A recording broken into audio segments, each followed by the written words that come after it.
எல்லாரும் கண்களை மூடி, ஆண்டவரே கர்த்தாவே, நான் நன்றி மறந்தனா வரல ஆண்டவரே, நன்றியுள்ள இருதயத்தோடு உங்களுடைய சமூகத்தில் வந்திருக்கிறேன் ஆண்டவரே. கர்த்தாவே, நீ செய்த நன்மைகள் ஏராளமானதாக இருக்குது ஆண்டவரே. அது எண்ணினவனாய் ஆண்டவரே இந்த காலை வேளையில் வந்திருக்கிறேன்ப்பா. அப்பா, உம்மை உயர்த்துகிறேன் அப்பா. ஆண்டவரே, உங்களுடைய சமூகத்தை நாடினவனாய் வந்திருக்கிறேன் ஆண்டவரே. கர்த்தாவே அப்பா, ஆண்டவரே உங்களுடைய சமூகத்தில் ஆண்டவரே அப்பா, எப்படிப்பட்ட சூழ்நிலையில் வந்தாலும் சரி ஆண்டவரே கர்த்தாவே, ஆண்டவரே உங்களுடைய சமாதானத்தையும் உங்களுடைய சந்தோஷத்தை காண பண்ணுகிற தேவன் நீங்கள் இருக்கீங்க ஆண்டவரே கர்த்தாவே.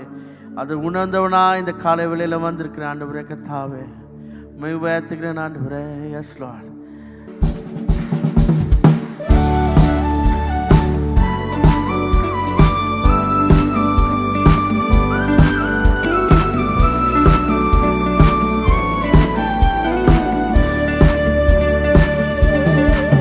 நன்றியோடு நான் பாடிடுவேன் கர்த்தர் செய்த நன்மைகளை.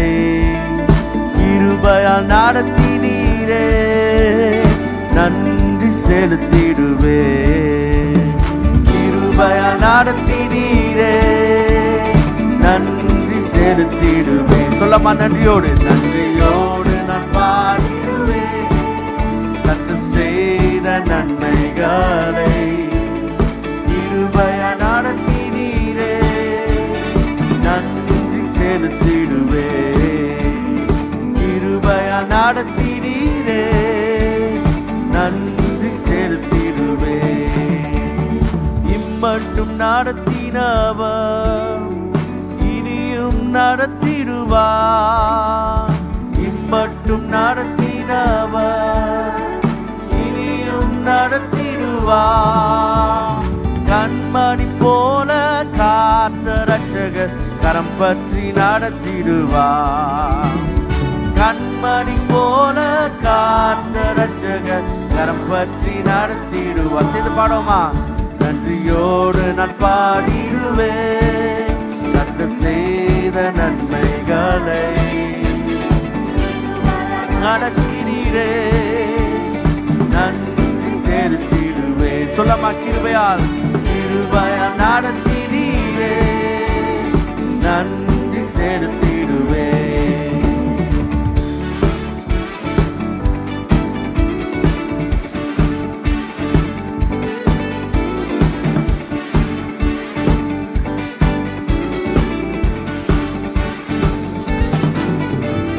தடைகள் வந்த போதும் தாங்கியே நடத்தினீரே.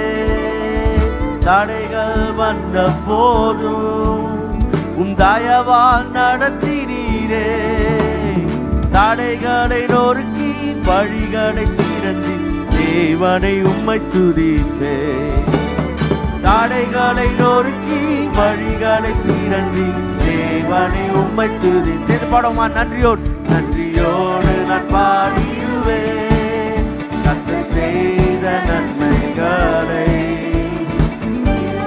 நடத்தினீரே, நன்றி செலுத்திடுவேன். கிருபையா நடத்தினீரே, நன்றி செலுத்திடுவேன். எப்பக்கம் நெருக்கப்பட்டும் மடியாமல் காத்து கொண்டீ. சொல்லமா, எப்பக்கம் நெருக்கப்பட்டும் மடியாமல் காத்து கொண்டீ. நெருக்கத்தை பெருக்கமாய் மாற்றினீரே, தேவனை உம்மை துதிப்பே. நெருக்கத்தை பெருக்கமாய் மாற்றினீரே, தேவனை உம்மை துதிப்பே. எது பாடுமா?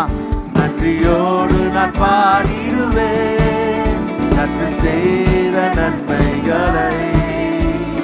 கிருபையா நடத்தினீரே, நன்றி செலுத்தி. சொல்லமா, என்னை கிருபையால் கிருபையால் நடத்தினீரே, நன்றி செலுத்திடுவேன். குறைவுகள் வந்த போதும் குறுகாமல் காத்து கொண்டீ. சொல்லமா, குறைவுகள் வந்த போதும் குறுகாமல் காத்து கொண்டீ. நன்மையும் கிருபையும் தொடர செய்தி தேவனை உம்மை துதிப்பே. எத்தனை பேர் சொல்றீங்க? நன்மையும் கிருபையும் தொடர செய்தி தேவனே. மறுபடியும் சொல்லமா, நன்மையும் கிருபையும், நன்மையும் கிருபையும் ஓ தேவனே. சொல்லமா, நன்மையும்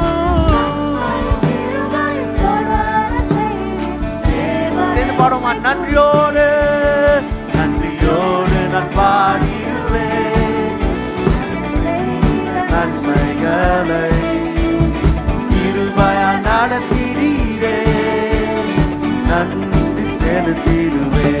சொல்லமா, கிருபையா நடத்தினீரே நன்றி செலுத்திடுவே. சொல்லமா, கூரைகள் வந்த போதும் உருகாமல் காத்து கொண்டீ, குறைவுகள் வந்த போதும் உருகாமல் காத்து கொண்டீ, நன்மையும் கிருபையும் தொடர செய்தி தேவனை உம்மை துதிப்பே. நன்மையும் கிருபையும் ஓ சொல்லமா, நன்மையும் நன்மையும் கிருபையும் தேவனை ஓ நன்மையும் கிருபையும் தேவனை உம்மை துதிப்பே. நன்றியோடு நான் பாடிடுவேன்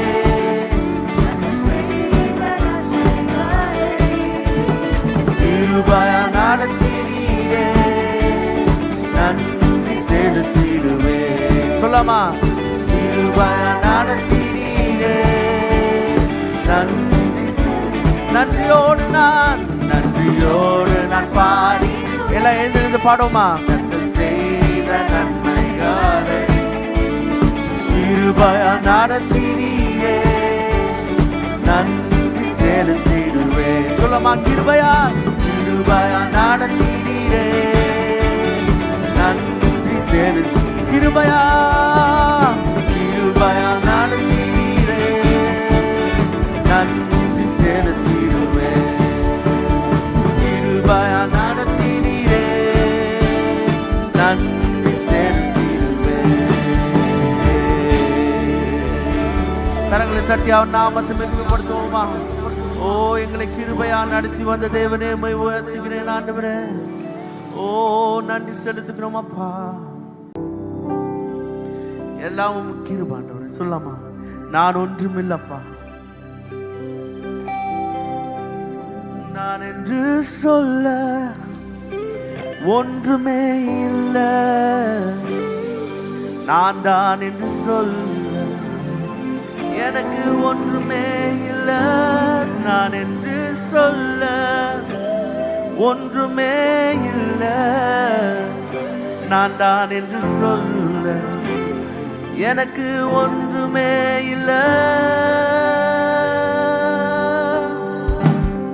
சிலர் ரதங்களை குறித்து மேன்மை பாராட்டினார்கள், சிலர் குதிரை குறித்து மேன்மை பாராட்டினார்கள், சிலர் ரதங்களை குறித்து மேன்மை பாராட்டினார்கள், சிலர் குதிரை குறித்து மேன்மை பாராட்டினார்கள், நான் என்று சொல்ல ஒன்றுமே இல்லை. எத்தனை பேர் சொல்றீங்க? எனக்கு ஒன்றுமே இல்லை, நான் என்று சொல்ல ஒன்றுமே இல்லை, நான் தான் என்று சொல்ல எனக்கு ஒன்றுமே இல்லை. என் பேச்சு நீதானே, என் மூச்சு நீதானே, என் பெருமை நீதானே, என் புகழும் நீதானே, என் வெற்றி நீதானே, எனக்கெல்லாம் நீதானே, எனக்கெல்லாம் நீதானே, எனக்கெல்லாம் நீதானே. சில ரதங்களை குறித்து மேன்மை பாராட்டினார்கள், சிலர் குதிரை குறித்து மேன்மை பாராட்டினார்கள், சிலர் ரதத்தை குறித்து பாராட்டினார்கள், சிலர் குதிரை குறித்து மேன்மை பாராட்டினார்கள், நான் என்று சொல்ல ஒன்றுமே. எத்தனை சொல்றீங்க? எனக்கு ஒன்றுமே இல்லை.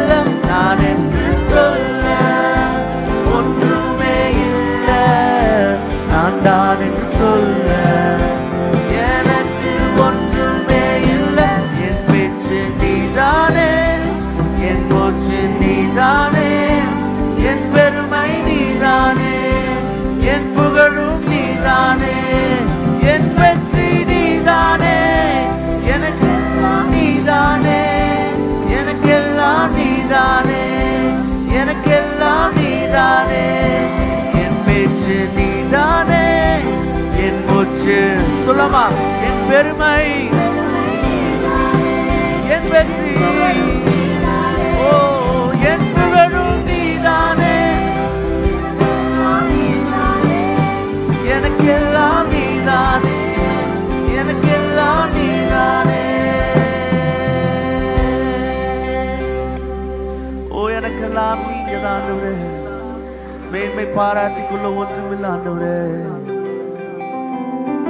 நான் என்று சொல்ல ஒன்றுமே இல்லை, நான் தான் என்று சொல்ல எனக்கு ஒன்றுமே இல்லை, நான் என்று சொல்ல ஒன்றுமே இல்லை, நான் தான் என்று எஸ் லார்ட் எனக்கு ஒன்றுமே இல்லை.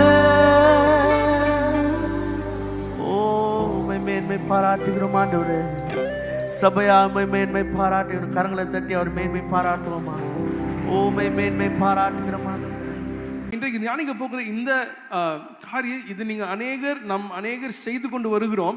இது ஒரு ஆவிக்குரிய ஒழுங்காய் காணப்படுது. It is a spiritual discipline என்று சொல்லுவாங்க. And the topic that we are going to see today, it is something that we all do on a regular basis, but this is something which gives us a spiritual discipline. இதுவரைக்கும் இதை செய்திருக்கிறோம்னா இன்னும் தொடர்ந்து நேர்த்தியாய் செய்ய போகிறோம். ஒருவேளை இதுவரைக்கும் நம்ம செய்யலனா இன்றையிலிருந்து ஒரு புதிய துவக்கத்தை தேவன் நமக்கு தருவாராக. If you are already doing it, we are going to do it in a better way. If you are not doing it, the Lord will help us to do it from today. வாசிக்க கேட்கலாம். மல்கியாவின் புத்தகம் 3வது அதிகாரம் 10வது வசனத்தை நாம் வாசிக்க கேட்கலாம். Let's turn to read Malachi chapter 3 verse 10.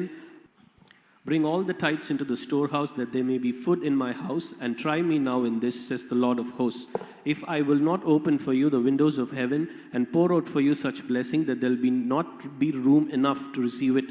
என் ஆலயத்தில் ஆகாரம் உண்டாயிருக்கும்படி தசமபாகங்களை எல்லாம் பண்டசாலையிலே கொண்டு வாருங்கள். அப்பொழுது நான் வானத்தின் பலகணிகளை திறந்து இடங்கொள்ளாமற் போகும் மட்டும் உங்கள் மேல் ஆசீர்வாதத்தை வருஷிக்க மாட்டேனோவென்று அதனால் என்னை சோதித்து பாருங்கள் என்று சேனைகளின் கர்த்தர் சொல்லுகிறார். ஒரு பெரிய ஆமென் சொல்லுவோமா? Amen. சேனைகளின் கர்த்தர் இந்த காரியத்தை நம்மோடு இந்த வசனத்தின் மூலமாக பேசுகிறதை நாம் பார்க்கிறோம். Through this verse, the Lord of hosts is speaking directly to us. இன்றைக்கும் எதை குறித்து நம்ம தியானிக்க போகிறோம்னா, ஆவிக்குரிய ஒழுங்கா இருக்கிற கர்த்தருக்கு கொடுக்கிற அனுபவத்தை குறித்து இன்னைக்கு தியானிக்க போகிறோம். And we are going to see about the spiritual discipline, which is the experience of giving to the Lord. செய்திக்கு ஒரு தலைப்பு எப்படி சொல்லுவேன், நான் ஏன் கொடுக்க வேண்டும்? The topic of meditation today is why we need to give. கொடுக்கிறதுல இருக்கிற ஒரு சில வேதத்தின் அடிப்படையில் இருக்கிற உண்மைகள், அதற்கு தேவன் நம்மிடத்தில் எதிர்பார்க்கிற காரியங்கள், அதிலிருந்து நம்ம கிடைக்கிற ஆசீர்வாதம், இது எல்லாத்தையும் நம்ம பார்க்க போகிறோம். Today we are going to meditate on the facts that's recorded in the Bible as to see why we need to give certain things to the Lord. இது அநேகருக்கு ஒரு ரொம்ப புதிய டாபிக்கா இருக்காது. நம்முடைய வாழ்க்கை முழுவதும் நாம் செய்து கொண்டு வருகிற ஒரு காரியமா தான் இது காணப்படும். And this should not be a new topic for all of us, because this is a common part for all of us, because we do it on a regular basis. ஒருவேளை சபையிலே வளர்ந்திருப்போம்னா சிறிய வயதிலிருந்தே பெற்றோர் இதை குறித்து நமக்கு கற்றுக் கொடுத்து உதாரணமாக அவருடைய வாழ்க்கையிலும் நம்ம பார்த்து தேவனுக்கு என்று கொடுத்து நாம் வளர்ந்திருப்போம். If you are a part of this church, looking at our parents, they have modeled us in such a way that we start to develop this habit of giving, and we see them and we develop this habit as well. என்னுடைய வாழ்க்கையிலும் எனக்கு நல்ல ஞாபகம் இருக்கு. நான் சிறிய வயதிலிருந்தே தேவனுக்கு கொடுக்கிறதின் முக்கியத்துவத்தை என்னுடைய பெற்றோர் அவருடைய வார்த்தையினால மாத்திரம் இல்ல, அவருடைய கிரியினால எப்படி கொடுவதுன்னு செய்து காட்டி வார்த்தையினாலும் அதை போதித்து என்னை வளர்த்திருக்கிறாங்க. Even in my life, my parents used to teach me not only through the words but also through their actions, and they taught me the act of giving. So அந்த நாட்களிலும் நாங்கள் சண்டே ஸ்கூல் போகும்போது நான் சொன்னேன், அம்மா Sunday class போகணும் அப்படின்னு சொல்லுவேன். அப்படின்னா என்ன அர்த்தம்னா, என்னை யாரும் கொண்டு விடுவானா, நான் போகணுன்னா எனக்கு அங்கே காணிக்கை எடுப்பாங்க, எனக்கு போடுறதுக்கு கையில் காணிக்கை கொடுங்க அப்படின்னு அவங்ககிட்ட கேட்டு வாங்கிட்டு போன ஞாபகம் எனக்கு நல்லா இருக்கு. And I still remember the days where I used to tell my mother that, Mother, I'm going to go to the Sunday class, which means I need an offering so that I give the offering to the Lord. தேவனுடைய சமூகத்துக்கு நாம் வரும்பொழுது அவருக்கு கொடுக்கிற ஆராதனையிலே நாம் பங்கு பெற வேண்டியது அவசியமாய் காணப்படுகிறது. Whenever we come into to the presence of the Lord, we need to participate in the worship where we give to the Lord. கர்த்தருக்கு கொடுத்து அதோடைய ஆசீர்வாதங்களை நான் பெற்றிருக்கிறேன்னு சொல்றவங்க மாத்திரம் ஆமென் சொல்றீங்களா? Say amen if you have given to the Lord and you have received the blessings from that. ஆமென். இந்த கொடுக்கிற காரியமும் நாம முதலாவது செய்கிறதல்ல. யோவான் 3:14 பார்க்கிறது போல தேவன் தம்முடைய ஒரே பேரான குமாரனை நமக்காய் தந்தருளி என்று வசனம் சொல்லுகிறது. And even in John we read the Lord gave his only begotten son for all of us. தேவன் அவர் செய்யாத ஒரு காரியத்தை நம்ம செய்யணும்னு எதிர்பார்க்க மாட்டார். அவர் ஆமென் சொல்லுங்க பார்க்கலாம். And the Lord will not expect the thing which he is not doing. கொடுக்கிறதுனா எப்படி சிறந்ததை கொடுக்கணும் அவர் காட்டிட்டார் நமக்காக. And the Lord has already shown an example what is the best thing that we need to give to the Lord. அதிலிருந்து நாம் கற்றுக்கொண்டு தேவனுக்கு சிறந்ததை கொடுக்கணும் என்பதை தேவன் நம்முடைய வாழ்க்கையில் நமக்கு கற்றுக் கொடுப்பாராக. By looking at that we need to learn how we need to give to the Lord. இந்த வசனத்திலும் நாம் பார்க்கும் பொழுது என் ஆலயத்தில் ஆகாரம் உண்டாயிருக்கும்படிக்கு தசம பாகங்களை எல்லாம் பண்டசாலையிலே கொண்டு வாருங்கள் என்ற வசனத்தை நாம் பார்க்கிறோம். The verse says bring all the tithes into the storehouse. நாம் இன்றைக்கும் நாம் கொடுக்கிறது என்கிறது குறித்து நான் பேச போறேன். I'm going to speak about on the topic giving. அதுல மூன்று காரியங்கள் அடங்கி இருக்கிறது. There are three things associated in it. இந்த வசனத்துல சொல்லி இருக்கிறபடி தசம பாகமா அதுல அடங்கி இருக்கிறது. And as is recorded in the verse, the concept of tithes is also there. நமக்கு வருகிற வருமானத்திலே 10ல் 1 பங்கு அதை தேவனுக்கு என்று கொடுக்கிற அனுபவம். And it is an experience where we are giving whatever we receive as an income, or one part of that income. அதுக்கப்புறம் நம்ம எப்போலாம் தேவனுடைய சமூகத்துக்கு வரோமோ காணிக்கை நம்முடைய விருப்பத்திற்கு ஏற்ற வண்ணமாக இருதயத்துல தேவன் நமக்கு ஏவுகிற வண்ணமாக அவருக்கு காணிக்கையை கொடுக்கிறோம். அதுவும் கொடுக்கிற அனுபவம். Whenever we come into the presence of the Lord will inspire us and we will provide our offerings, and that is also another one. மூன்றாவது ஒன்னு கொடுக்கிறதுல அடங்கி இருக்குது. And there is a third thing that is there. சபையின் மூலமாகவோ அல்லது வெளியவோ தேவையில இருக்கிற ஜனங்களுடைய தேவையை தேவன் சந்திக்க உங்களை பயன்படுத்துகிறார். And through the church or directly by you, the Lord is using you to help the other who are in need. பொருளாதார தேவையில இருக்கிறவர்கள், and the people who are in financial needs, இயலாமையில இருக்கிறவர்கள், and the people who are unable to do things, வாழ்க்கையில வெற்றிக்கு பெற முடியாம அநேக குறையோடு இருக்கிறவர்கள், அவருடைய குறையை தீர்க்கிறதற்கு தேவன் நம்முடைய கொடுக்கிற அனுபவத்தை பயன்படுத்துகிறவரா இருக்கிறார். Today the Lord is using our experience of giving so that we benefit the people who are having a lot of problems in their lives. இந்த மூன்று காரியத்தை குறித்தும் இன்றைக்கு பேச விரும்புகிறேன். And through these three concepts I'm going to talk about how we need to give to the Lord. இதுல இந்த தசம பாகத்தின் அனுபவம் இந்த வசனத்தை நாம் பார்க்கிறது போல அது ஒரு புதிய காரியம் இல்ல. ஆரம்பத்திலிருந்தே தசம பாகம் என்கின்ற அந்த ஒரு ஒரு ஒரு பழக்கத்தை ஒரு உண்மையை தேவன் நமக்கு காண்பித்திருக்கிறார். The concept of tithes is not a new thing to all of us, because right from the beginning we are practicing the concept of tithes. விசேஷமாக மோசே மூலமாக இஸ்ரவேல் ஜனங்களுக்கு தேவன் அந்த கட்டளைகளை தந்து அந்த பிரமாணங்களை கொடுக்கும்போது அதிலே அந்த தசம பாகத்தின்படி கொடுக்கிற அனுபவங்கள் அதிலே எழுதப்பட்டிருக்கிறது. When the Lord gave all the commandments and the laws to Moses, to the people of Israel, the concept of tithes is already a part of that. தேவன் மோசே மூலமாக கொடுத்த பிரமாணங்களிலே அந்த தசம பாகத்திற்கு மூன்று அருமையான நோக்கங்கள் இருக்கிறதை நாம் பார்க்கிறோம். And in all the concept that was given, we can see about the three concepts that's there in the law that was given to Moses. முதலாவது பாத்தீங்கன்னா தசம பாகம் வந்து ஒரு ஆராதனையின் செயலாய் காணப்படுகிறது. And when we talk about tithes, it is an act of worship. ஜனங்க அவர்களுடைய தசம பாகங்களை பலிகளை தேவனிடத்தில் கொண்டு வரும்பொழுது அந்த பலிகளை செலுத்தி தேவனை ஆராதிக்கிறார்கள். When the people brought a lot of sacrifices to the Lord, through that they worship the Lord. அதனால தான் நம்முடைய இதுலயும் நம்ம சொல்லுவோம் நம்ம கொடுத்து தேவனை ஆராதிக்கிற அனுபவம். And that is why we say you need to give and you need to get the experience of worshiping the Lord. ஆராதனையின் செயல் மாத்திரம் அல்ல, ஏழைகளுக்கான உதவி இந்த தசம பாகத்திலிருந்து போகிறதை நாம் பார்க்கிறோம். And also not only the act of worship, by giving tithes you provide for the poor and the destitute. மற்றும் கடைசியாக இந்த தசம பாகத்திலிருந்து தேவ ஊழியர்களுக்கும் ஆசாரியர்களுக்கும் ஆதரவும் உதவியும் போகிறதை நாம் பார்க்கிறோம். And also by giving tithes you support the people who are involved in the ministry and also the priests. மோசே மூலமாக தேவன் கொடுத்த பிரமாணங்களிலே இந்த மூன்று நோக்கங்களை நிறைவேற்றினது இந்த தசம பாகம். And through the law that was given by the Lord to Moses, we can see the fulfillment of all these three things.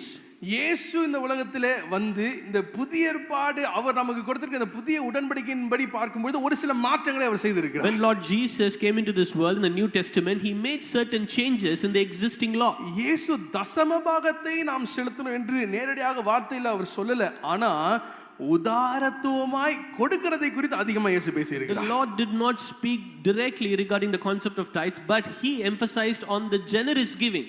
ஆகவே இப்போ தசம பாகம் என்று அந்த வார்த்தையை சொல்லும் பொழுது அந்த 10% அப்படின்ற அர்த்தம் இல்லாம இந்த ரெண்டுத்தையும் இணைத்து நம்ம பார்த்தா தேவனுடைய ஆசீர்வாதங்களை நாம் பெற்றுக்கொள்ள அந்த திசையிலே நம்மை நடத்துகிற ஆவிக்குரிய ஒழுங்காய் அது காணப்படுகிறது. When we link the traditional tithing and what is recorded in Old Testament as well as New Testament, we can understand tithing is a spiritual discipline that leads us to enjoy the blessings of God. So அங்கே நம்ம நிறுத்த போறது இல்ல. அந்த தசம பாகத்துல இந்த புதிய ஏற்பாடு இயேசு சொல்லுகிறது போல உதாரத்துவத்திற்கு நேராக நாம் கடன் சொல்லுகிறோம். And we are going to the path where we are giving generously to the Lord. உதாரத்துவம் என்றால் வெறும் கொடுக்கிற செயல் மாத்திரம் இல்ல. When we speak about generosity, it does not indicate only the act of giving. நம்முடைய வாழ்க்கையின் முறை காணப்படுகிறது. It also speaks about the way that our lifestyle is. மற்றவர்களோடு பகிர்ந்து கொள்ளுகிற அனுபவம். It is an experience where we share with another people. மற்றவர்களுக்கு பராமரிக்கிற அனுபவம். It is an experience where we take care of the other people.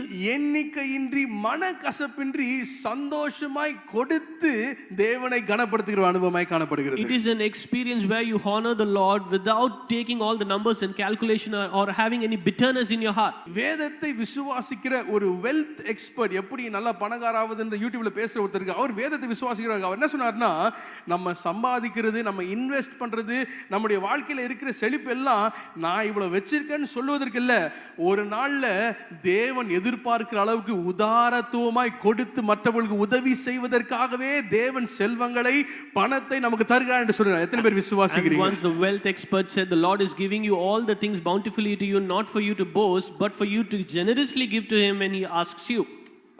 அந்த செல்வத்தினுடைய கடைசி step என்னன்னா ஜெனராசிட்டின்னு சொல்றாரு. நீ உதாரணத்துவமா எல்லாருக்கும் கொடுங்க, அநேகருடைய தேவையை உங்கள் மூலமா தேவன் சந்திக்கட்டும், அதுவே நம்முடைய கோலா இருக்க வேண்டும் என்று சொல்கிறார். And he said the final step of your wealth is the place where you generously give and help the other people, and that's the reason the Lord has blessed you with all the wealth and money. ஆக இந்த பழைய ஏற்பாடு புதிய ஏற்பாடு அதனுடைய அர்த்தங்களை நாம் பார்த்தோம். இந்த நேரத்திலும் இன்றைக்கு வாழுகிற இயேசுவை பின்பற்றுகிற விசுவாசிகளா இருக்கிற நீங்களும் நானும் தசம பாகம் உதாரத்துவமாய் கொடுக்கிற அனுபவம் இதை எப்படி நம்முடைய வாழ்க்கையில் அபியாசப்படுத்த முடியும் என்று வேதத்தின் அடிப்படையில் ஒரு சில காரியங்களை தியானித்து நம்ம கடன் செல்ல போகிறோம். We have seen the definitions of Old and New Testament, so let us see how we need to give to the Lord today as believers. அதே வசனத்தை முதலாவது வாசிக்கலாம். மல்கியா 3வது அதிகாரம் 10வது வசனத்தை வாசிக்கலாம். Let's turn to read Malachi chapter 3 verse 10. Bring all the tithes into the storehouse, that there may be food in my house, and try me now in this, says the Lord of hosts, if I will not open for you the windows of heaven and pour out for you such blessing that there will not be room enough to receive it. என் ஆலயத்தில் ஆகாரம் உண்டாயிருக்கும்படி தசமபாகங்களை எல்லாம் பண்டசாலையிலே கொண்டு வாருங்கள். அப்பொழுது நான் வானத்தின் பலகணிகளை திறந்து இடங்கொள்ளாமற் போகும் மட்டும் உங்கள் மேல் ஆசீர்வாதத்தை வர்ஷிக்க மாட்டேனோ வென்று அதனால் என்னை சோதித்து பாருங்கள் என்று சேனைகளின் கர்த்தர் சொல்லுகிறார். ஆமென். இந்த வசனத்தின் மூலமாக தேவன் இந்த தசம பாகம் அவருக்கு கொடுக்கிற அனுபவத்தை ஒரு கட்டளையாக தம்முடைய பிள்ளைகளுக்கு வெளிப்படுத்துகிறார். Through this verse the Lord is revealing the act of giving as a commandment to his children. அந்த கட்டளைக்கு ஒரு காரணத்தையும் அவர் ஆரம்பத்தில் கொடுக்கிறார். And Lord also gives a reason for why he's giving a command. என் ஆலயத்தில் ஆகாரம் உண்டாயிருக்கும்படி தசமபாகங்களை எல்லாம் பண்டசாலை கொண்டு வாருங்கள் என்று சொல்கிறார். And the Lord says bring all the tithes into the storehouse that there may be food in my house. ஆகவே தேவனுடைய ஆலயம் மூலமாய் நடக்கிற ஊழியங்கள் அதிலே தேவனுடைய ஆலயம் மிகவும் வலுவாக செயல்படுவதற்கு தேவையான காரியங்கள் எப்படி நம்ம அதை செய்கிறோம்னா தசமபாகங்களை தேவனுடைய ஆலயத்துக்கு கொண்டு வருகிறதன் மூலமாக. How do you make sure that all the activities that is taken place in our church is bountifully done by the act of giving? ஏன் இதை நான் சொல்றேன்னா தேவனுடைய கட்டளை இங்க இருக்குதுன்னா கீழ்ப்படிதல் அவசியம். ஒரு ஆமென் சொல்லுங்க பாருங்க. The reason why I'm telling all these things is when we have the commandment of the Lord we have the obedience. முதலாவது கொடுப்பது என்கின்றது கீழ்ப்படிதல். As the first point, giving is obedience. நான் ஆரம்பத்தில் சொன்னேன் தேவன் செய்யாத ஒரு காரியத்தை நம்மகிட்ட எதிர்பார்க்கிறவர் அல்ல. As I initially said, Lord is not someone who expects us what he did not do anything about it. கொடுக்கிறதை நமக்கு உதாரணத்துல காட்டினார். தம்முடைய ஒரே பேரான குமாரனை அன்பினால நமக்கு கொடுத்திருக்கிறார். Through his love the Lord gave his only begotten son, and that's how he reflected his giving attitude. நம்முடைய சிறந்ததை நம்முடைய தசமபாகங்களை தேவனுடைய ஆலயத்திற்கு நாம் கொண்டு வர வேண்டியது அவசியமா இருக்கிறது என்கின்ற தேவனுடைய கட்டளைக்கு நாம் கீழ்ப்படிய வேண்டியது அவசியமா இருக்கிறது. Today we need to obey to the command where we need to give and generously to the Lord. ஆகவே கொடுப்பது கீழ்ப்படிதலோடு இணைந்திருக்க வேண்டும். And whenever we give it has to be linked with the obedience.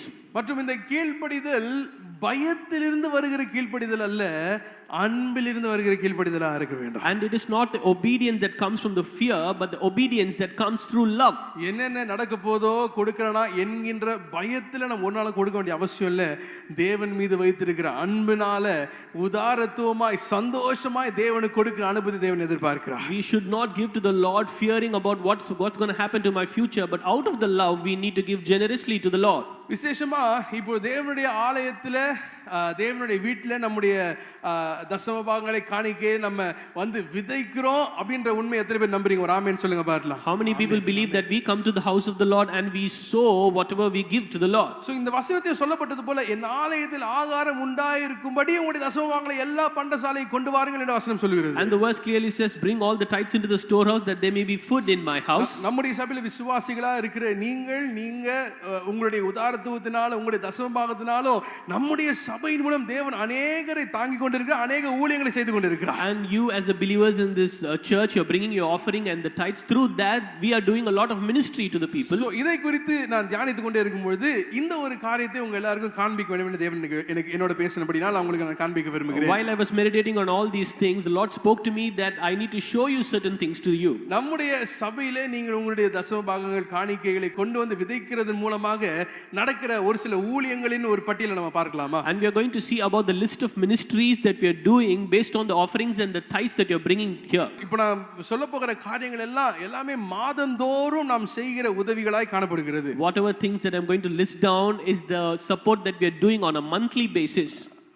முதலாவதாக உதவி போதகர்கள், பணியாளர்கள் மற்றும் அவருடைய குடும்பங்களை நாம் தாங்கி கொண்டு வருகிறோம். We are supporting the associate pastors, the staff and the families. விதவைகளுக்கு ஆதரவு ஒவ்வொரு மாசமும் அநேகருக்கு நாம் உதவி செய்து கொண்டிருக்கிறோம். For each and every month we are helping the widows. நம்முடைய சபையின் மூலமாக அநேக மிஷனரி குடும்பங்களையும் அவருடைய ஊழியத்தை நாம் தாங்கி கொண்டே காணப்படுகிறோம். And not only that, our church is supporting many missionary families.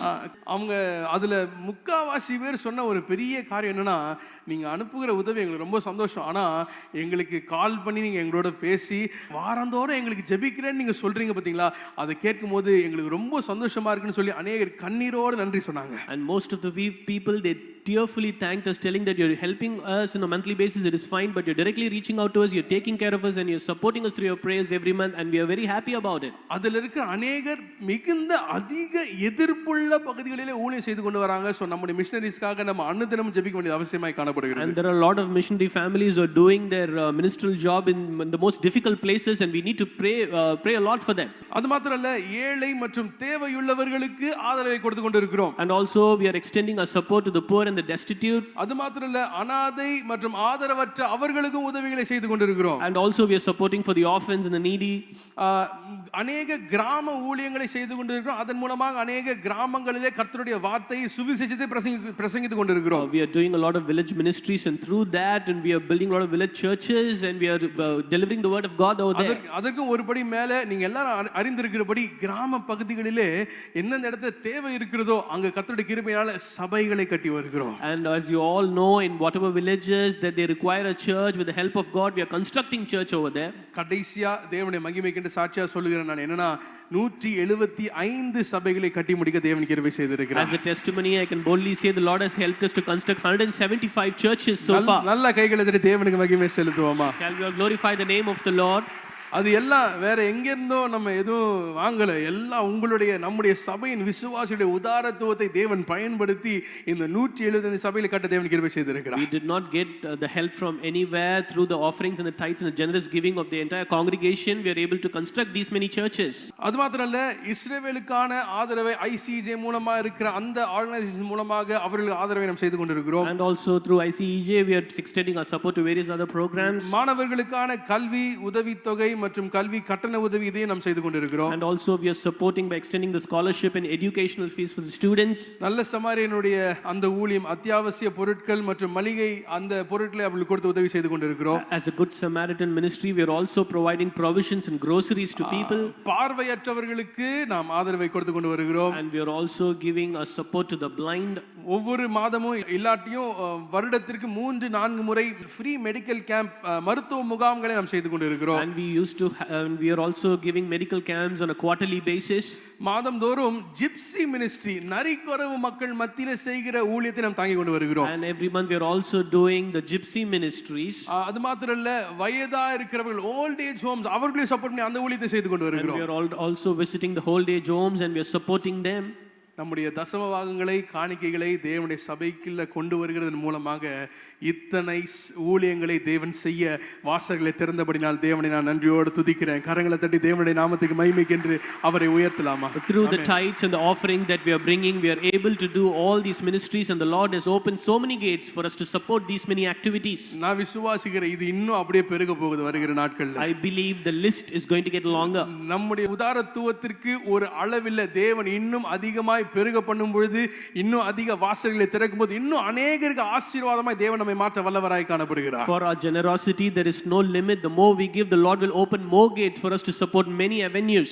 நம்ம குறிப்புக்கு வருவோம். நம்ம கொடுப்பது கீழ்ப்படிதல், தேவனுடைய கட்டளையா இருக்கிற இந்த கொடுக்கிறதின் கீழ்ப்படிதலாய் காணப்படுகிறது. Coming back to the topic, the act of giving indicates an obedience. அநேகர் சொல்லுவாங்க, இயேசு தன்னுடைய பிரசங்கங்களிலே அவர் தசமபாகத்தை இப்படி கொடுக்கணும்னு சொல்லல, அதனால நாங்க செய்ய மாட்டோம் சொல்ற அநேகர் காணப்படுறாங்க. Many people are there and they used to say Jesus has not spoken anything about tithes, so I refuse to give இந்த ஒரு tithes. காரியத்தை உங்களுக்கு முன்பதாக நான் கொடுக்க விரும்புகிறேன். I would like to give this thing in front of you. லூக்கா 11வது அதிகாரம் 40 வசனங்களை வாசிக்கும் பொழுது இயேசு பரிசேயரை அதிகமாய் கடிந்து கொள்ளுகிறதை நாம் பார்க்கலாம். எதற்கு தெரியுமா?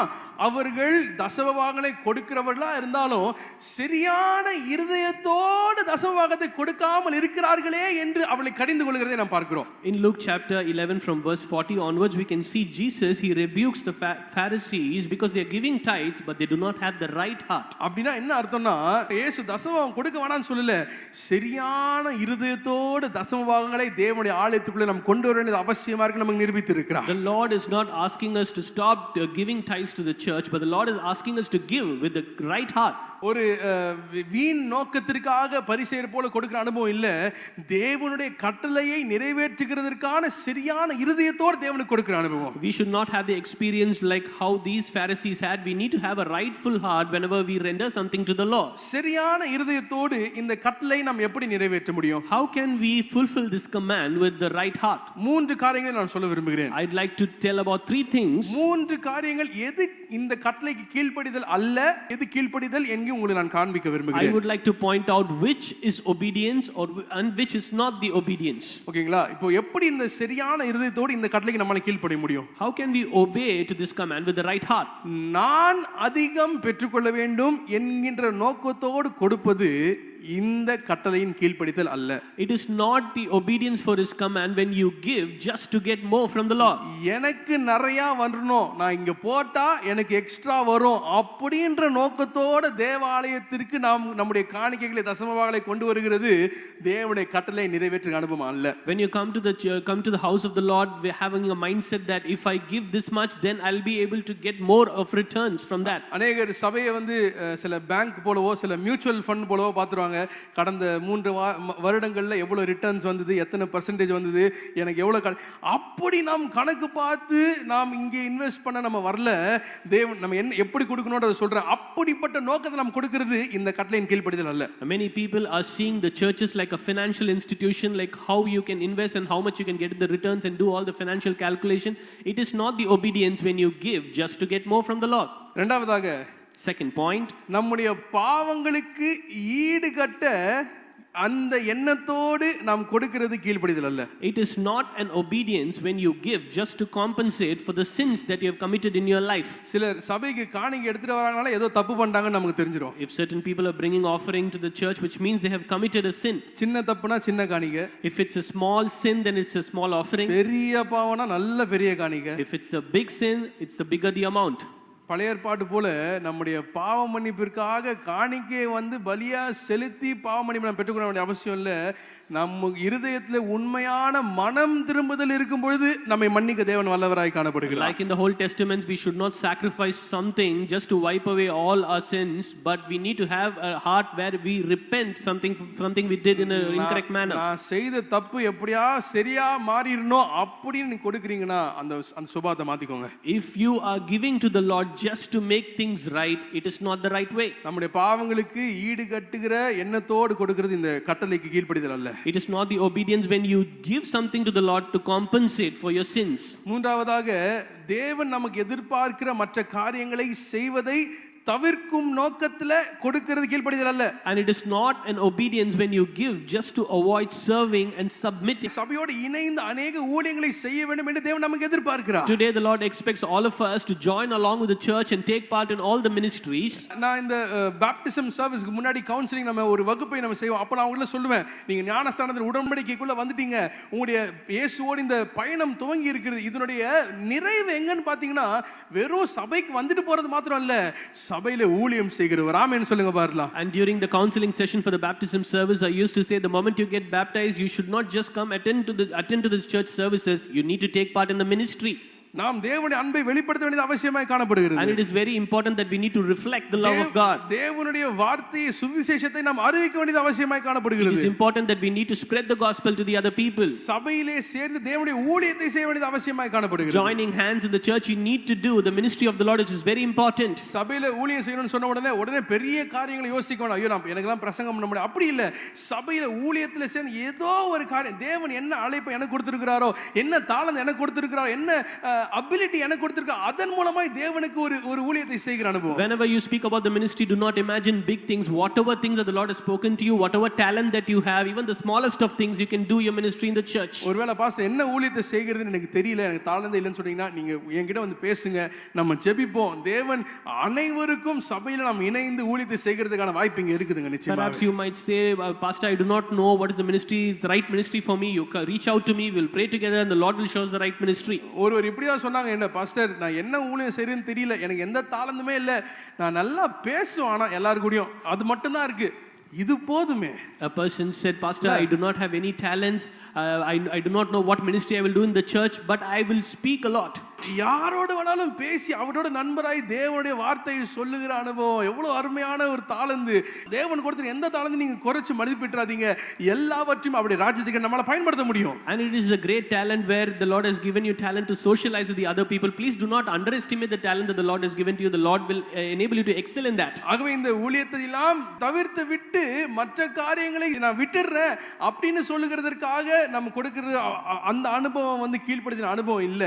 இப்போ எது கீழ்ப்படுதல் நம்ம பார்க்க போகிறோம். And it is not the obedience when you just give to avoid doing ministry in the church. We are going to see what is the right obedience. தேவனை நேசிக்கிற ஒரு இருதயத்தோடு அவருடைய ஆலயத்திற்கு காணிக்கைகளை தசம பாகங்களை கொண்டு வருகிறது இந்த கட்டளைக்கு கீழ்ப்படிதலாய் காணப்படுகிறது. When you bring your offerings and tithes to the church, it is the obedience when you give all of them with your heart that loves the Lord. ஆவிக்குரிய ஒழுங்காக இருக்கிற இந்த தசம பாகம் கொடுக்கிற அனுபவத்தை sowing and reaping விதைத்து அறுக்கிற அந்த அனுபவத்தை புரிந்து கொண்டு உற்சாகமாய் தேவனுக்கு கொடுக்கிறோம்ல, அதுவே தேவன் எதிர்பார்க்கிற அனுபவமாய் காணப்படுகிறது. Today the Lord expects us to understand the spiritual discipline where we offer tithes and offering to the Lord, which is the act of reaping and sowing. தேவனை நேசிக்கிற ஒரு இருதயத்தோடு அவருடைய சமூகத்துக்கு நாம் கொண்டு வருகிற அந்த கொடுக்கிற அனுபவத்திலே கொண்டு வருகிற காரியங்களை தேவன் கனப்படுத்துகிறவராக இருக்கிறார். When we bring our tithes in the presence of the Lord with a heart that loves the Lord will honor whatever we give. இரண்டாவதாக ஒரு காரியத்தை நம்ம பார்க்கலாமா? Secondly, let's meditate one thing. 2 கொரிந்தியர் 9வது அதிகாரம் 7வது வசனத்தை நாம் வாசிக்கலாம். Let's turn to read 2 Corinthians chapter 9 verse 7. So let each one give as he purposes in his heart, not grudgingly or of necessity, for God loves a cheerful giver. அவனவன் விசனமாயும் அல்ல கட்டாயமாயும் அல்ல தன் மனதில் நியமித்தபடியே கொடுக்க கடவன். உற்சாகமாய் கொடுக்கிறவனிடத்தில் தேவன் பிரியமாயிருக்கிறார். உற்சாகமாய் கொடுக்கிறவனிடத்தில் தேவன் பிரியமாயிருக்கிறார். For God loves a cheerful giver. கொடுக்கிறது கீழ்ப்படிதல் என்று முதலாவதாக பார்த்தோம். இரண்டாவது பார்க்கிறோம் கொடுப்பது மகிழ்ச்சியுடனாய் இருக்கிற ஒரு அனுபவம். Firstly, we saw giving is obedience. Secondly, giving is cheerful. மகிழ்ச்சியாய் உற்சாகமாய் கொடுக்கிற அனுபவமே நம்முடைய அனுபவமா இருக்க வேண்டும். And the experience of cheerfully giving should be our experience. நாம் கொடுக்கிறது எவ்வளவு முக்கியமோ அதை விட முக்கியம் நம்முடைய கொடுக்கிற சுபாவம். ஒரு ஆமென் சொல்லுங்க பாருலாம். More than having the attitude of giving, how are you giving? How cheerfully are you giving is important. Pavul புதிய ஏற்பாட்டில் அதை குறித்து மிகவும் குறிப்பாய் எழுதி இருக்கிறார். In the New Testament, Paul very specifically describes about that. கொடுக்கிறவங்க எவ்வளவு கொடுக்கணும் அவர் எழுதல, ஆனா எப்படி கொடுக்கணும், எந்த சுபாவத்தோடு கொடுக்கணும்னு எழுதி இருக்கிறார். And he has clearly written more than what we give, but which attitude a person has when he gives. நம்மால அநேக நேரத்துல எவ்வளவு கொடுக்கிறோன்றதுல ரொம்ப யோசிச்சுட்டே இருப்போம். எவ்வளவு கொடுக்கணும், எவ்வளவு அந்த அமௌண்ட், அந்த எண்ணிக்கையில நம்ம போயிடுறோம். ஆனா வசனம் அதை முக்கியப்படுத்தல, எந்த சுபாவத்தோட நம்ம கொடுக்கணும், எப்படி கொடுக்கணும் என்கிறது குறித்து தான் பேசுகிறது. Whenever we give, we become more calculative and we deal with a lot of numbers, but the Bible speaks what is the attitude that you have when you give. பயத்தோடு தேவன் கொடுக்க எதிர்பார்க்கல. And the Lord is not expecting you to give with fear. குற்ற உணர்ச்சியோடு தேவன் கொடுக்க நம்மள எதிர்பார்க்கல. The Lord did not expect you to give with guilt. எப்படி தேவன் எதிர்பார்க்கிறார்? How does the Lord expects? உற்சாகமாய் கொடுக்கிறவனிடத்தில் தேவன் பிரியமாய் இருக்கிறார். For God loves a cheerful giver.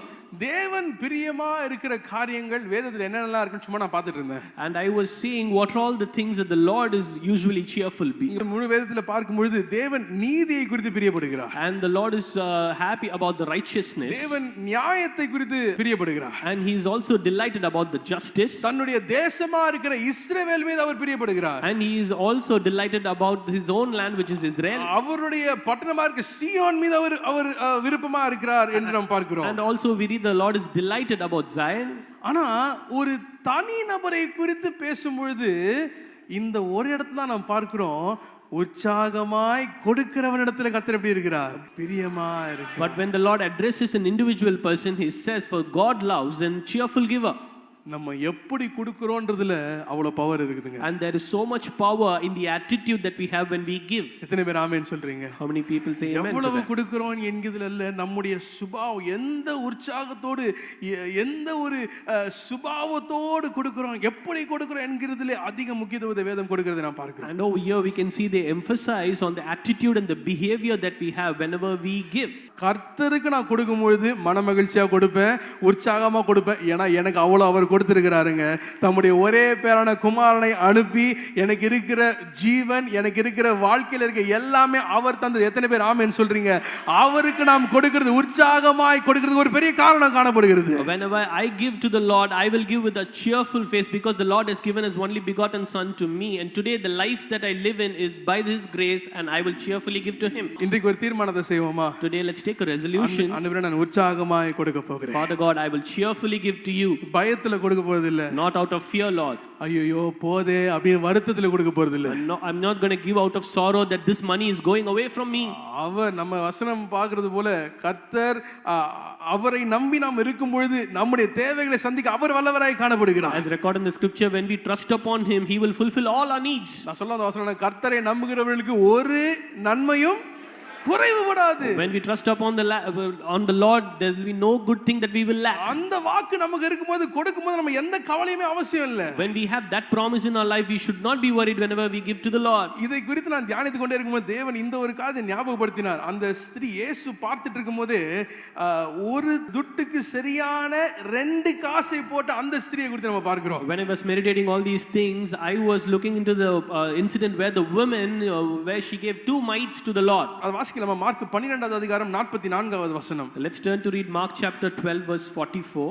For they all put in out of their abundance, but she out of her poverty put in all that she had, her whole livelihood. அவர்கள் எல்லாரும் தங்கள் பரிபூர்ணத்திலிருந்து எடுத்து போட்டார்கள், இவளோ தன் வறுமையிலிருந்து தன் ஜீவனத்துக்கு உண்டாயிருந்ததெல்லாம் போட்டுவிட்டாள் என்றார். ஜீவனத்திற்கு உண்டாயிருந்த எல்லாம் போட்டுவிட்டாள் என்று இயேசு சொல்கிறார். The Lord said she had put everything that she had for her whole livelihood. இருக்கிறத எல்லாத்தையும் கொடுத்தானா நான் விசுவாசிக்கிறேன் உற்சாகத்தோட இந்த ஸ்திரீ கொடுத்திருப்பா. When she gave all that she had, which I believe she must have been a cheerful giver. நல்ல ஒரு ஆமென் சொல்லுங்க பாருங்க. Amen. நடனத்தோட கொடுத்திருப்பாள், என்னன்னு தெரியல. சுத்தி இருக்க யாருக்குமே தெரிஞ்சிருக்காது. இருதயத்தை பார்க்கிற இயேசுவிற்கு மாத்திரம் தான் தெரிஞ்சிருக்கும். உள்ளதுல எல்லாத்தையும் அவ கொடுத்துட்டா. மற்ற எல்லார் கண்களுக்கும் உற்சாகமாய் கொடுக்கறத போலதான் இந்த ஸ்திரியை பார்த்தா இருந்திருக்கும். நான் விசுவாசிக்கிறேன். நம்முடைய வாழ்க்கையில அப்படிதான் உற்சாகமாய் கொடுக்கிற விடத்துல தேவன் பிரியமானவராய் காணப்படுகிறார். And none of the people in the room would have noticed whatever she's doing, but the Lord saw her heart because she was cheerfully giving whatever that she had for her own livelihood. ஒரு 3 practical காரியங்களை சொல்லணுமா உங்களுக்கு? I would like to list down 3 practical things. உற்சாகமா நீங்க கொடுக்கணும்னா நீங்க முதலாவது என்ன செய்யணும் தெரியுமா? நன்றியுள்ள இதயத்தோட ஆண்டவர் கொடுக்க ஆரம்பிக்கணும். If you need to give cheerfully, you need to give out of gratitude. நன்றியுள்ள மனிதனை யாராலும் சோகமாக்கவே முடியாது. ஒரு ஆமென் சொல்லுங்க பாக்கலாம். And the person who had a grateful heart, you cannot be sorrowful. நன்றியுள்ள சுபாவம் இருக்கிறவங்க இழந்தாங்கன்னா சொல்லுவாங்க தேவன் இதை விட சிறந்த ஒன்றை வைத்திருக்கிறார். People who have the sense of gratitude, even though they incur losses, they will say the Lord will recompense for me. நன்றியுள்ளவங்க இருக்கிறாங்கன்னா வாசலுக்கு அடைக்கப்பட்டதா சொல்லுவாங்க இதற்கு பின்பதாக ஏதோ ஒரு ஆபத்து இருந்தது, தேவன் அடைத்து என்னை பாதுகாத்தார், தேவனுக்கே ஸ்தோத்திரம். When the people with the grateful heart, if doors are being shut, they'll say something is wrong there, and that's the reason the Lord is doing all these things. ஆகவே உற்சாகத்தோடு கொடுக்க ஆரம்பிக்கணும்னா நன்றியோடு தேவனுக்கு கொடுக்க ஆரம்பிக்கணும். Therefore, when you need to give cheerfully, you need to give with a sense of gratitude. இரண்டாவது தேவனுக்கு கொடுக்கிறதை ஆராதனையாய் நாம் பார்க்க வேண்டும். You need to view the act of giving as a worship to the Lord. நம்ம ஒவ்வொரு வாட்டி நம்ம காணிக்கை நம்ம செய்து ஜெபிக்கிறோம், தேவனுக்கு கொடுத்தவரை ஆராதிக்கிற அனுபவம். Whenever we give to the Lord, we give and we worship the Lord. இந்த கடைசி வந்து ரொம்ப பிராக்டிகலான விஷயம், சரிங்களா? And the last thing which is more practical, கர்த்தருக்கு கொடுக்கிறதற்கு ஆயத்தமா வரலாம். and you need to be prepared before you give something to the Lord. எந்த பாக்கெட்ல வைக்க போறீங்கன்றத ஃபர்ஸ்டே பிளான் பண்ணிருங்க. And you need to plan in which pocket you need to have your money. ஏனா உங்ககிட்ட காணிக்கை எடுக்க வந்ததுக்கு அப்புறம் தேடும்போது உற்சாகமா கொடுக்க முடியாது சில நேரத்துல. Sometimes when they give the offering back to you, you should not search for in which pockets you have the money. கிடைக்கிறத தான் கொடுக்க முடியும். And whatever you find, you can only give. கடைசி காரியம் என்ன தெரியுமா? What is the final thing? புன்முறுவலோடு கொடுங்க. You need to do it with a smile. புன்முறுவலோடு சந்தோஷத்தோடு முகத்துல சிரிப்போடு கொடுக்க ஆரம்பிங்க. அந்த உற்சாகத்தோடு தேவனுக்கு கொடுக்கிற அனுபவம் தானா நம்முடைய வாழ்க்கையில வரும்னு விசுவாசிக்கிறேன். When you give by flashing a smile, you'll have the experience of cheerfully giving to the Lord. தேவன் நம்முடைய நோக்கங்களை மாத்திரம் இல்ல, நம்முடைய சுபாவங்களை தேவன் சரிப்படுத்துவாராக. Today the Lord will set all our attitudes and our intentions right. ஒருவேளை இன்றைக்கு வரைக்கும் சோகத்தோட கொடுத்திருப்பீங்கன்னா நான் ஜெபிக்கிறேன் தேவன் இன்றையில இருந்து உற்சாகமாய் கொடுக்கிறவளை உங்களை மாற்றுவாராக. Perhaps all these while you might have given in a sorrowful pace, today I pray that the Lord will change you as a cheerful giver. வேதம் எவ்வளவு கொடுக்கிறோன்றதை பத்தி சொல்லல, எப்படி கொடுக்கிறோன்றதை குறித்து தான் வேதம் பேசுகிறது. The scripture does not talk how much are you giving, the scripture speaks how are you giving. உற்சாகமாய் தேவனுக்கு கொடுக்க தேவன் நமக்கு பலன் தருவாராக. May the Lord lead you to be a cheerful giver. கடைசியாக ஒரு காரியத்தை பார்க்கலாமா? Finally, let's meditate one thing. 2 கொரிந்தியர் 9வது அதிகாரம் 8வது வசனம். Let's read 2 Corinthians chapter 9 verse 8. And God is able to make all grace abound toward you, that you, always having all sufficiency in all things, may have an abundance for every good work.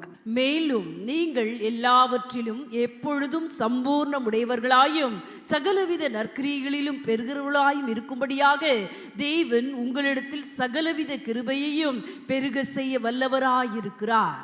ஆமென். பாருங்க, தேவன் உங்களிடத்தில் சகலவித கிருபையையும் பெருக செய்ய வல்லவராய் இருக்கிறார் என்று நாம் பார்க்கிறோம். And we see, and God is able to make all grace abound toward you. மூன்றாவதா கடைசியா பார்க்கிறோம், கொடுப்பது நம்பிக்கையின் வெளிப்பாடாய் காணப்படுகிறது. Thirdly, as a final point, giving is trusting. என்ன வெளிப்படுத்துகிறதுனா எந்த இடத்துல நம்முடைய நம்பிக்கை இருக்குன்னு வெளிப்படுத்துகிறது கொடுக்கிற அனுபவம். What does it signify? It signifies from where we are invested our trust. தேவனுக்கு முதன்மை தந்து உற்சாகமாய் அவர் கொடுக்கும் பொழுது நமக்கு இருக்கிற ஒரு பெரிய அடையாளம் என்ன தெரியுமா? ஆதாரம் தேவன் மீது என்னுடைய நம்பிக்கை காணப்படுகிறது. When we prioritize the Lord and when we give to the Lord in a cheerful manner, what is the thing that we have? We trust upon him. தொடர்ந்து தேவனுக்கு நாம் கொடுக்கிற இந்த ஒழுங்கை நம்முடைய வாழ்க்கையை நாம் வளர்த்து கொண்டே இருக்கும் பொழுது ஒரு பெரிய உண்மை அது வெளிப்படுது. என்ன தெரியுமா? என்னுடைய ஆசீர்வாதத்தின் ஆரம்பம் நான் அல்ல, தேவனே என்கிற உண்மை அது வெளிப்படுத்தும். When we consistently give to the Lord, it will say the beginning of my blessing is not me, it is the Lord. வானத்தையும் பூமியையும் உண்டாக்கின கர்த்தரிடத்திலிருந்து எனக்கு ஒத்தாசை வரும். I will get assistance from the Lord who is the creator of the heaven and the earth. நன்மையான எந்த ஈவும் பூரணமான எங்கிருந்து உண்டாகி பரத்திலிருந்து உண்டாகி நமக்கு இருக்கிற எல்லா நன்மைகளும் தேவன் கொடுத்திருக்கிற நல்ல காரியங்களும் இங்க உருவாகல, பரத்திலிருந்து உண்டாகி அவரிடத்திலிருந்து நமக்கு வந்திருக்கிறது. All the good things that we have, it is not coming from the world, it is coming from the heaven, from the Father of lights. தேவன் நம்முடைய வாழ்க்கையில ஒரு பெரிய உண்மையை கொடுக்கிறது மூலமா கற்றுக்கொள்ள என்ன தெரியுமா? நம்முடைய 100லிருந்து தேவனுக்கு நம்ம 10 கொடுக்கல, அவர் கொடுத்த 100லிருந்து அவருக்கே 10 கொடுக்கிறோம். And through this the Lord is giving revealing a bigger truth, that we are not giving 10 from the 100 that we have earned. We have received something from the Lord and we are giving back to the Lord. நம்முடைய title, நம்முடைய பொசிஷனை நம்ம மாத்தி புரிஞ்சுக்கிறோம். And we are misunderstanding our position when we give tithes. இந்த வாழ்க்கையில இருக்கிற நமக்கு நாம் பெற்றுக்கொள்கிற காரியங்கள் அனைத்திற்கும் உரிமையாளர் என்று தவறாய் எண்ணிக்கொள்கிறோம். நாம் உரிமையாளர்கள் அல்ல, உக்கிரானக்காரர்கள். And we are thinking that we are the owners of everything that we receive in our life. We are not the owners, we are the servants. நாம் உரிமையாளர்கள் அல்ல, உக்கிரானக்காரர்கள். அப்படி என்ன தெரியுமா? தேவன் நமக்கு பொறுப்பாய் கொடுத்த காரியங்களை பராமரிக்க தேவன் நம்மை அழைத்திருக்கார். ஒரு ஆமென் சொல்லுங்க பாருங்க. Today we need to understand that we are not the owners of the sources that we have in this world. We are the servants that the Lord has appointed to take care of all the resources that he has given to us. இதை உண்மையாய் புரிந்து கொள்கிறவர்கள் தான் உங்களுடைய நம்பிக்கையை ஆசீர்வாதங்கள் மீது வைக்க மாட்டீங்க, ஆசீர்வாதத்தை தருகிற தேவன் மீது உங்களுடைய நம்பிக்கை வைப்பீங்க. When you genuinely trust upon all these things, you will not put your trust upon the blessings, you will put your trust upon the Lord.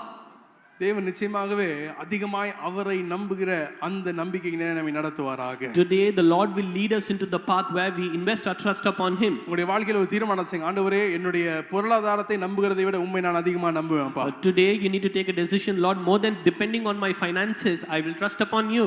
வசனம் சொல்கிறது போல மனுஷனை நம்புவதை காட்டிலும் கர்த்தர் பேரில் பற்றுதலா இருப்பதே நலம். More than trusting a man, you need to trust upon the Lord, which is good. சிலர் குதிரைகளையும் சிலர் ரதங்களையும் நம்புகிறார், நாங்களோ நம்ம என்ன செய்கிறோம்?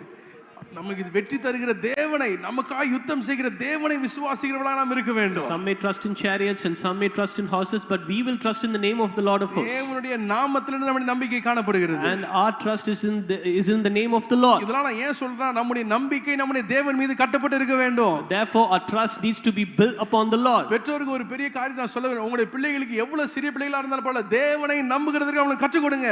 I need to the parents I'm telling, no matter how small is your children, you need to make them trust upon the Lord. எந்த தேவைக்கும் அப்பா அம்மாவை பார்க்கிறதுக்கு முன்னாடி கர்த்தரிடத்துல கேளு என்று கற்றுக் கொடுங்க அவங்களிடத்துல. For all their needs, before reaching out to you, you need to teach them, they need to reach out to the Lord first. தேவனை நம்புகிறதுக்கு வயது வரம்பில்லை. சின்ன பிள்ளைகளுடைய அவருடைய காலத்திலிருந்தே தேவனை நம்புகிறதுக்கு அவங்களுக்கு கற்றுக் கொடுக்க வேண்டிய அவசியமாய் காணப்படுகிறது. There is no age limit to trust upon the Lord. When they are very small, you need to teach them the habit of reaching out to the Lord for their needs. ஏன்னா பிலிப்பியர் 4:19 சொல்கிறது போல என் தேவன் தம்முடைய ஐஸ்வரியத்தின்படி உங்கள் குறைவுகளை எல்லாம் கிறிஸ்து இயேசுவுக்குள் மகிமையிலே நிறைவாக்குவார். Philippians 4:19 we read, and my God shall supply all your needs according to his riches in glory by Christ Jesus. தேவன் நம்முடைய தேவைகளை சந்திக்கிறவராய் காணப்படுகிறார். The Lord is a Lord who meets and fulfills all our needs. தேவனுக்கு கொடுக்கிற அனுபவத்தை நாம் முதன்மைப்படுத்தும் பொழுது ஒரு பெரிய உண்மை தேவன் நமக்கு கற்றுக் கொடுக்கிறார். When we prioritize the habit of giving, the Lord is teaching us one important thing. ஒரு பெரிய வித்தியாசத்தை தேவன் கற்றுக் கொடுக்கிறார். And the Lord is teaching us a difference. அத்தியாவசிய தேவைகள் என்ன? நம்முடைய இருதயத்தின் வாஞ்சைகள், ஆசைகள் என்ன? What is the daily need that you have and what is the desire of your heart? கர்த்தர் சொல்லுகிற காரியம் என்னன்னா, அவர் ஒவ்வொரு நாளும் நம்முடைய தேவையை சந்திக்கிறவரா இருக்கிறார். The Lord says each and every day he is meeting all your needs. நீங்க ஆசைப்பட்டு விருப்பப்படுகிற காரியங்கள் ஒருவேளை உங்களுக்கு கிடைக்காம போகலாம், அல்லது தேவன் தாமதமா கொடுக்கலாம். ஆனா உங்களுடைய தேவைகளை அன்றன்று என் பரமபிதா அவர் சந்திக்கிறவராய் காணப்படுகிறார். Perhaps you might not receive all your desires on the very next day or the day where you desire, but my heavenly Father is meeting all your needs. அவருக்கு கொடுக்கிறதே உங்களுடைய வாழ்க்கையில முதன்மைப்படுத்தும் போது உங்களுக்கு தெரியும், ஓ இதுதான் என்னுடைய வாழ்க்கையில தேவை, இதை அவர் சந்திச்சிருவாரு. சில ஆசைகள் இருக்கு, ஏற்ற நேரத்தில் அதையும் அவர் நிறைவேற்றுவார். Whenever you put God first, only then you will realize I have these many desires, but this is the priority thing. For that the Lord will fulfill it. தேவனை அவருக்கு கொடுக்கிறதிலே நாம் அதை முதன்மைப்படுத்தும் பொழுது நம்முடைய வாழ்க்கையில தேவன் ஒரு பெரிய காரியத்தை விளக்குகிறார். இது தெரியுமா? பொருளாசையை எடுத்து போடுகிறார். ஒரு ஆமென் சொல்லுங்க பாருங்க. Whenever we prioritize the act of giving, the Lord is teaching us a very important thing where he takes away the materialistic desire that we have in this world. லூக்கா 12:15 வாசிக்கலாமா? Shall we all read Luke chapter 12 verse 15? And he said to them, take heed and beware of covetousness, for one's life does not consist in the abundance of the things he possesses. பின்பு அவர் அவர்களை நோக்கி, பொருளாசை குறித்து எச்சரிக்கையாயிருங்கள்.